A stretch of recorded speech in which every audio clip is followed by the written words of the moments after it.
Pemerintahan Desa Gadobangkong, Kecamatan Ngamprah, realisasikan bantuan sosial beras kepada 392 keluarga penerima manfaat. Bantuan beras sebanyak 10 kg ini tentu saja meringankan beban warga masyarakat Desa Gadobangkong yang terdampak pandemi. Dan dalam hal ini, pemerintah desa hanya menerima dan langsung menyalurkan bantuan sosial beras tersebut dari Kemensos yang dibagi menjadi 2 tahap.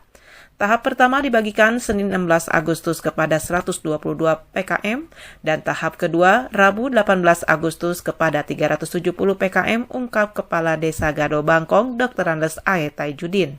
Hari ini yang mendapatkan beras ini adalah data dari Kemensos. Sebenarnya desa ini, pemerintahan desa hanya menerima beras ini dan langsung menyalurkannya kembali. Dan alhamdulillah ini pembagiannya 2 tahap. Beliau pun berharap kepada Kemensos terkait perubahan data KPM supaya disesuaikan dengan data terbaru dari masing-masing desa agar penyaluran bantuan sosial tepat sasaran.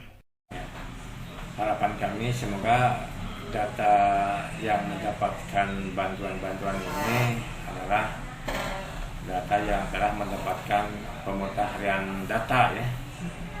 Sebab di sana itu ada yang mendapatkan orang yang sudah mampu gitu ya.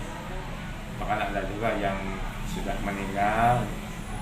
Nah, kalau bisa data terakhir yang diperoleh dari desa itu yang diharapkan yang mendapatkan bantuan-bantuan ini. Dari Desa Gadobangkong, Ica Hadas TV mengabarkan.